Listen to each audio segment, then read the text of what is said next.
Assalamualaikum warahmatullahi wabarakatuh. Halo Sobat KG, bertemu lagi di podcast FKG kali ini. Saya Dr. Gigi Mentari Salma Nurbaiti, spesialis periodontia, akan berbincang-bincang dengan salah satu narasumber pada podcast kali ini yang bertema asyiknya menjadi dosen. Nah, pada podcast kali ini kita kedatangan seorang narasumber yaitu Dr. Drian. Mari kita berkenalan dengan Dr. Drian. Halo, selamat pagi dokter. Pagi dokter Mentari, pagi semuanya. Apa tadi? Sobat KG.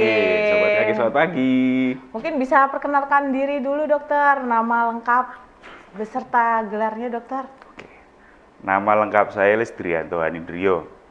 Biasa dipanggil Drian, kalau gelar lengkapnya mungkin nanti bisa dilihat di teksnya aja ya. Baik dokter. Oke. Berhubung dengan tema kita pada kali ini tentang asiknya menjadi dokter, menjadi dosen, bagaimana nih cerita awalnya Dokter Drian tertarik untuk menjadi dosen, jadi akademisi dokter? Karena kan dokter juga tadinya kalau basicnya sebagai dokter gigi ya dok. Kenapa memutuskan awalnya, oh saya mau menjadi akademisi, menjadi dosen, itu bagaimana dokter cerita awalnya? Oke. Jadi sebetulnya saya tuh memang dari awal udah pengen jadi dosen. Jadi waktu itu di koas ya, di fase koas itu saya sudah kayaknya jadi dosen nih jalan saya gitu. Nah sehingga langkah-langkah yang saya susun sejak waktu saya lulus S1 itu kemudian yang harus bisa bawa saya untuk jadi dosen. Jadi waktu itu saya kerja sambilan setelah koas ya. Jadi setelah koas itu kerja sambilan. Kenapa saya mesti kerja sambilan? Karena bayangan saya waktu itu baru mulai tuh. Jadi kalau jadi dosen itu mesti S2. Ya kan? Nah, saya kan nggak punya duit. Nah, jadi wah ini kalau mau sekolah S2 ya berarti harus cari beasiswa. Nah, untuk dapat beasiswa waktu itu syaratnya harus punya pengalaman kerja. Kan kalau kita fresh graduate baru selesai dari S1 itu kan nggak bisa juga ya cari kerjaan, kita masuk ke koas. Nah saya cari pekerjaan yang bisa dikerjakan oleh koas. Ya waktu itu kerja di klinik. Kebetulan waktu itu tahun 2005. Jadi itu di Jogja itu baru mulai ada tuh klinik-klinik gigi yang ada perusahaannya gitu. Nah jadi saya kerja di situ sampai koas saya selesai. Setelah koas saya selesai, nah kemudian saya apply untuk ambil sekolah S2. Karena itu tadi saya syaratnya jadi dosen kan mesti S2 waktu itu. Ya udah. Ya sebenarnya agak panjang sih ceritanya. Ini perlu diceritain semua atau enggak nih? Singkatnya saja mungkin ya dok. Oke. Ya singkatnya, walaupun awalnya saya setelah lulus dokter gigi itu belum jadi dosen. Jadi setelah lulus jadi dokter gigi saya sempat CPNS juga, CPNS tapi di kota Jogja ya sebagai dokter puskesmas di salah satu puskesmas di kota Jogja. Nah tapi di saat yang bersamaan karena saya apply sekolah dan apply beasiswa, kok dilalah keterima beasiswanya, sekolahnya juga keterima. Jadi saat dihadapkan pada dua pilihan, mau tetap ke CPNS sebagai dokter di puskesmas atau ambil sekolah, maka karena saya dari awal saya pengennya jadi dosen, ya waktu itu kemudian saya ambil sekolah. Nah setelah sekolah selesai S2, pulang, ya kemudian saya baru cari kerja lagi. Gitu. Tapi tentu jadi dosen. Sempat ada kegalauan nggak dok? Itu kegalauan setelah mungkin kan jadi klinisi atau kerja PNS mungkin ada asiknya sendiri. Nah itu sempat awal kan ingin jadi dosen nih dok, setelah bekerja itu agak ada kegalauan yang sempat membuat dokter nggak jadi dosen, dan apa misalkan akhirnya yang membuat dokter yakin lagi jadi oh yaudah memang yakin akan memilih jalan sebagai dosen ini dok. Galau nggak ada sih dokter Mentari ya. Jadi iya. artinya karena memang saya dari awal pengen jadi dosen sehingga pada saat langkah saya itu saya mesti ke S2 sekolah dan kemudian kembali lagi, saya udah Mantap ini ya, Dok, jalannya ya. udah dosen. Dan Dokter Mentari dulu waktu kuliah pernah masih ketemu dengan Dokter Maskur nggak almarhum? Sempat dokter, Sempat. iya.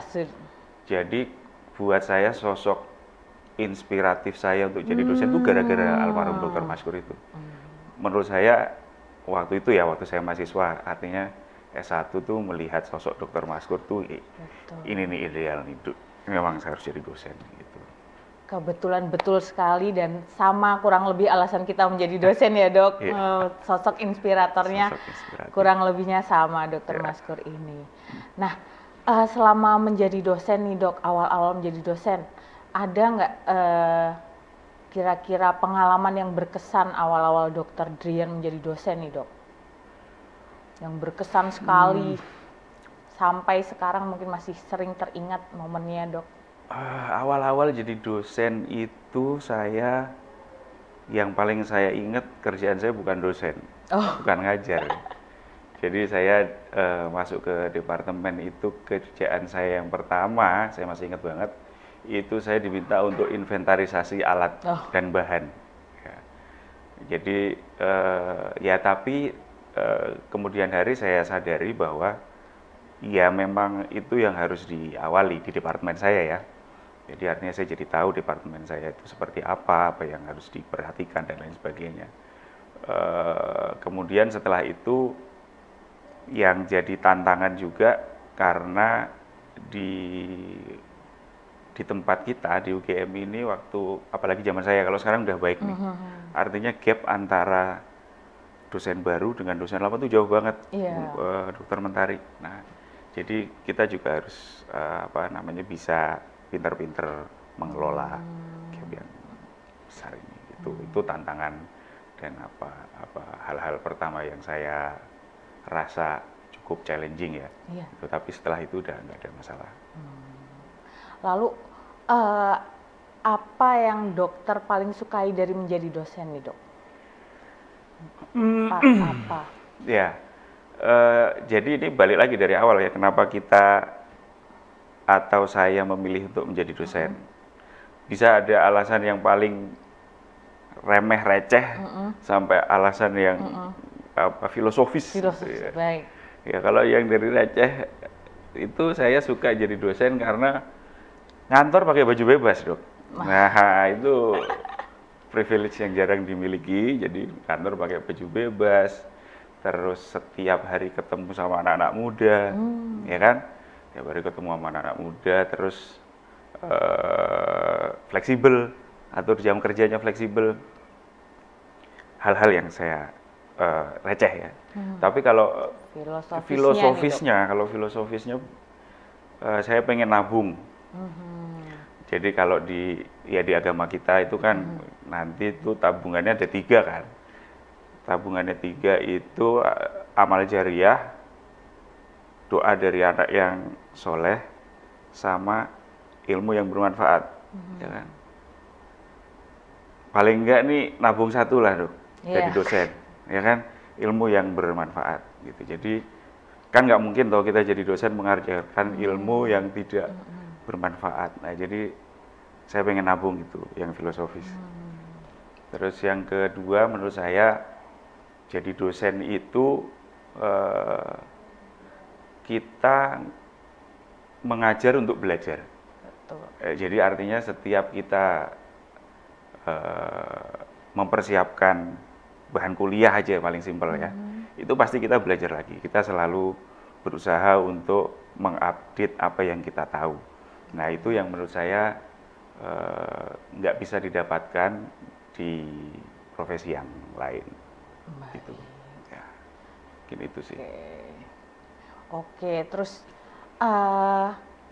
dari kan kita kalau di dosen ada tridharma nih dok, jadi ada mengajar, pengabdian dan juga penelitian. Nah ini kalau dari sisi penelitian nih dok, dokter adakah proyek yang sangat menarik atau berkesan gitu dok selama menjadi dosen ini dok? Awal jadi dosen dok, saya itu betul-betul nggak paham kenapa dosen itu mesti tridharma. Gitu. Pikiran saya itu jadi dosen ya wes ngajar wae gitu kan, Iya. cuma ngajar. Ngapain kita mesti meneliti dan lain sebagainya. Nah, tapi ternyata kemudian ya memang apa yang kita ajarin itu kan mesti ada basisnya ya. Nah, makanya disitulah ternyata penelitian. Nah, kalau Dokter Mentari tadi menyampaikan atau menanyakan apa proyek yang paling ini gitu. Jadi memorable buat sekarang proyek ini juga saya masih jalan. Iya. Nah, kebetulan saya dapat proyek dengan pendanaan dari Borough Foundation. Borough Foundation itu di sebuah apa namanya semacam lembaga nirlaba dari Inggris. Nah, ini proyek apa namanya multi years. Jadi saya starting dari 2022 sampai 2027. Nah, dalam proyek ini tuh saya berusaha untuk membuat satu pendekatan pencegahan, ya, pencegahan karies gigi sekaligus nutrisi untuk anak usia sekolah. Nah, ini salah satu proyek yang paling besar buat saya ya. Artinya karena international based sama multi years, jadi dan ini masih berlangsung sampai 2027 buat saya itu. Nah, di samping dengan proyek-proyek yang lain tentunya karena kita di bidang kesehatan gigi masyarakat tuh, jadi kita kerjasama dengan Kementerian Kesehatan, kerjasama dengan WHO, jadi sebagai konsultan dan lain sebagainya, yang itu juga sangat hal-hal yang saya temukan itu menarik ya, dari ketertarikan saya sebelumnya sebagai dosen yang bukan di bidang ini gitu. Jadi saya sebenarnya tadinya nggak banget ke kesehatan gigi masyarakat gitu atau nggak dental public health, tapi ternyata sekarang saya menemukan bahwa bidang ini juga oke banget gitu. Dan tentunya memberi impact kepada masyarakat luas juga ya, Dok ya. Betul. Oke. Lalu tadi belum ditanyakan ya, Dok, berapa lama dokter sudah menjadi dosen nih, Dok? Sudah berapa lama, Dok? Saya lupa ditanyakan ya, Dok, iya. di awal ya. Saya masuk tahun 2008, Dok. Jadi sekarang 2025 udah 17 tahun. Oh, 17 tahun ya, Dok 17 ya. tahun. 17 tahun. Lalu selama 17 tahun itu, Dok, agak kita berbicara di luar dari konteks dosen dulu ya, Dok ya. Di 17 tahun ini tuh mungkin orang-orang berpikirnya dosen ya mengajar dan segalanya. Nah, apakah dokter itu di luar mengajar tuh masih bisa, Dok, melakukan hobi dokter? Apa mungkin teman-teman sobat KG mungkin ngiranya kalau dosen itu dan dokter juga ya, Dok ya, mungkin kita terlihat sangat sibuk itu. Apakah di luarnya masih bisa beraktivitas kah atau melakukan hobinya? Nah, bagaimana, Dok? Kalau menurut saya kehidupan dosen itu paling enak ya. Jadi artinya kan tadi saya sampaikan kita fleksibel. Artinya kita bisa atur jadwal kita, memang sibuk sih. Tridharma tuh sibuk sekali. Cuman kita tetap bisa mengatur waktu di sela-sela kita untuk kebutuhan apapun itu yang kita butuhkan. Nah, kalau saya sendiri, kalau tadi ditanyain hobi, saya hobinya apa ya, jalan-jalan kali, cuma jalan-jalan ya. Dan itu harus sama keluarga gitu. Oke. Nah, dan itu selama ini tidak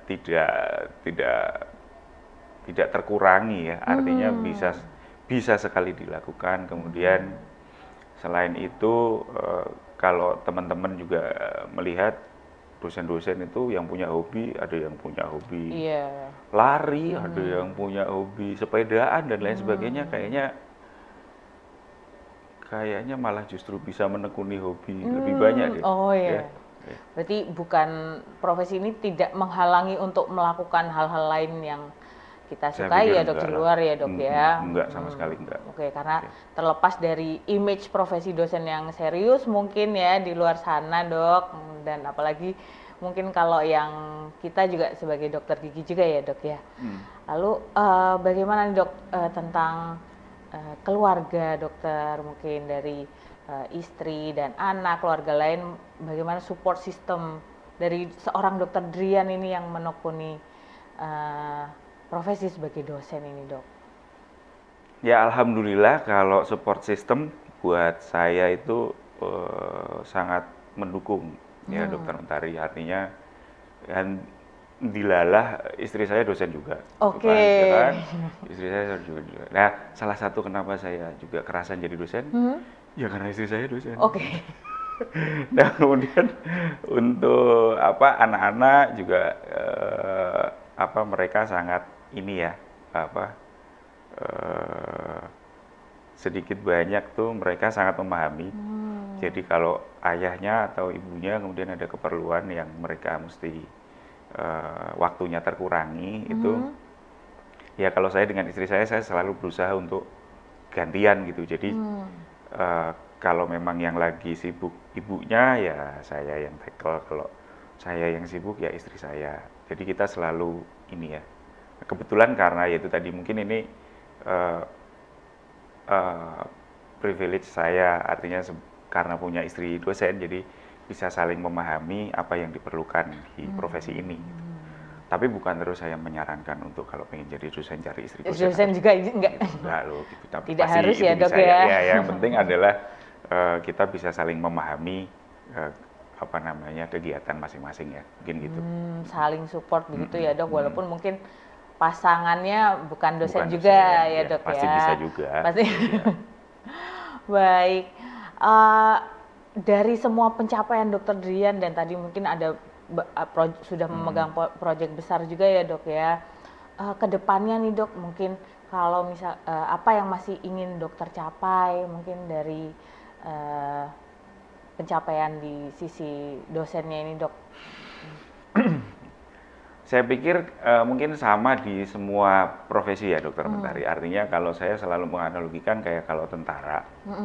Kalau tentara ditanyain, kamu jadi tentara pengen jadi apa gitu. Kalau pertanyaannya mungkin gitu ya. Iya. Mesti jawabannya pengen jadi jenderal ya kan? Iya. Ya, pengen jadi jenderal. Nah, kalau tadi saya ditanyain Dokter Drian pengen jadi apa ya? Saya kalau dalam dosen ya tentu karir tertinggi dari dosen yang kita Dokter Mentari pasti juga kan. Pasti pengen ke sana. Nah, cuman saya pengennya kalau jadi ini kita bicara tentang guru besar ya. Jadi guru besar itu kalau tentara tadi jenderal, nah kalau persilatan tuh kan pendekar ya. Nah jadi pendekar yang orang pengen belajar silat ke dia gitu. Nah jadi saya pengennya mencapai satu level di mana seorang dosen yang dicari karena kepakarannya, karena penelitiannya, karena kemampuannya sehingga orang pengen berguru pada kita. Itu kalau sudah sampai situ menurut saya itu udah pencapaian tertinggi seorang dosen. Gitu. Kalau bukan titelnya ya, tapi gimana kita punya rekognisi oleh masyarakat, kita dicari untuk kepakaran kita. Mungkin itu. Oke Dok. Terus mungkin di luar sana banyak juga ya Dok ya sobat-sobat KG yang ingin menjadi dosen cuma masih belum terlalu yakin Dok. Nah mungkin bisa disampaikan Dokter kira-kira privilege apa yang akan didapat sobat KG yang mungkin sekarang menonton podcast ini tapi antara aku mau jadi dosen atau mungkin memilih profesi lain, apa itu Dok kira-kira untuk membantu meyakinkan sobat KG yang masih diambang mencari keputusan nih Dok biar makin pengen jadi dosen Dok. Ya oke. Setiap orang tuh pasti punya apa namanya passion sendiri-sendiri ya. Passion sendiri-sendiri. Nah, ini yang saya sampaikan mungkin untuk sobat KG atau teman-teman semua yang memang pengen jadi dosen supaya nggak ragu-ragu gitu kan ya. Nah artinya profesi dosen itu adalah profesi yang menurut saya tadi profesi yang kalau kita lihat dari kita lihat dari beberapa sudut ya. Kalau kita lihat dari sudut finansial maka nggak bikin kaya sih gitu, tapi cukup ya yang cukup itu kan relatif ya. Jadi yang penting cukup buat ngapa-ngapain ya. Itu dosen. Apa namanya dari sisi finansial. Kemudian dari sisi personal, seperti yang saya sampaikan tadi, menjadi dosen itu fleksibel, teman-teman. Jadi kalau semuanya teman-teman, saya tuh sebenarnya masih pengen jadi klinisi gitu. Tapi saya pengen jadi dosen juga. Gitu. Ya jadi dosen aja gitu. Karena dengan jadi dosen itu tidak menutup jalan kita untuk tetap jadi klinisi. Apalagi kalau kemudian bekerja sebagai dosen di departemen klinik. Ya. Yang non klinik atau yang para klinik pun kita tetap bisa menjalankan klinis kita. Ya. Nah kemudian yang ketiga itu untuk pengembangan diri. Tadi yang saya sampaikan, walaupun sekarang informasi itu sangat mudah kita terima, ya tapi untuk jadi dosen itu kita orang pertama yang bisa memfilter mana ilmu yang oke, mana yang mungkin kita perlu pertanyakan dan lain sebagainya. Dan asiknya lagi jadi dosen itu, kalau menurut pendapat saya ya, karena kita ketemu dengan anak muda terus setiap hari, maka nggak tua-tua kitanya gitu, rasanya gitu. Rasanya nggak tua-tua. Kalau saya bandingin saya sama teman-teman seangkatan saya tuh, saya masih berani tanding lah kalau saya masih tampak lebih muda dari mereka. Karena gitu. Ketemunya ya, anak muda terus ya, Dok, anak muda terus gitu. Walaupun ya saya mungkin bukan generasi yang tua, tapi saya juga bukan generasi yang muda kan gitu. Nah, jadi karena saya ada di tengah-tengah tuh, jadi saya bisa tidak hanya dengan mahasiswa, tapi dengan adik-adik junior saya di departemen tuh saya rasanya tuh ini terus gitu, seneng terus gitu. Nah itu enaknya jadi dosen. Jadi kalau teman-teman ada keinginan jadi dosen, maka yang jelas penuhin requirements-nya, artinya untuk jadi dosen itu apa, dan kemudian nggak usah ragu-ragu. Jadi dosen itu menurut saya masih satu profesi yang banyak sih orang yang kemudian sudah kayaknya tidak menjamin masa depan dan lain sebagainya. Saya pikir masa depan kita itu semua orang punya hal yang sama, tergantung gimana kita menjalaninya. Asal kita jalani dengan baik, pasti aman semuanya. Pasti aman ya, Dok ya. Jadi masih sebuah profesi yang menjanjikan ya, Dok ya, untuk menjadi seorang dosen di masa sekarang. Menurut saya ya. Terutama untuk mungkin sobat-sobat KG yang yaitu tadi sudah dijelaskan Dr. Drian ya, Dok ya, jika masih galau antara memilih menjadi klinisi atau menjadi dosen, jadi dosen saja, karena dosen pun masih tetap bisa menjadi klinisi ya, Dok ya, karena kita sebagai klinisi tidak terbatas dan dosen itu tidak membatasi untuk kita bekerja menjadi klinisi. Betul. Dan klinisi tidak menghalangi kita untuk menjadi dosen ya, Dok ya, malah kita akan menambah ilmu terus dan tetap bisa digunakan untuk kemaslahatan orang banyak gitu nih, Dok. Oke, untuk closing terakhir nih, Dok, apakah ada pesan yang mau Dr. Drian sampaikan kepada sobat KG nih, Dok, sebelum kita akhiri podcast ini? Ya karena ini judulnya asiknya jadi dosen. Jadi buat teman-teman semua, buat sobat KG yang nonton video ini, artinya kembali lagi, kalau memang ada niatan untuk jadi dosen, jangan ragu-ragu.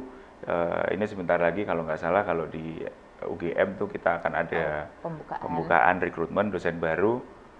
Silahkan dicoba, sesuaikan dengan persyaratannya, daftar. Nanti kalau siapa tahu nasib membawa kita ke sana. Gitu ya. Jangan ragu-ragu, pokoknya coba semua channel yang bisa dilalui atau yang bisa diambil. Kesempatan itu nggak pernah datang 2 kali. Oke, terima kasih Dr. Drian untuk waktunya, dan semoga sobat-sobat KG yang menonton podcast ini yang tadinya masih menimbang-nimbang mau jadi dosen atau tidak, menjadi lebih yakin akan pilihannya, dan semoga memang nasib membawa Sobat KG yang ingin menjadi dosen ke profesi impiannya. Baik, kita sudah sampai pada akhir dari podcast ini. Terima kasih Dokter Drian. Oke, Dokter Drian, terakhir kita sapa Sobat KG. Terima kasih Sobat KG.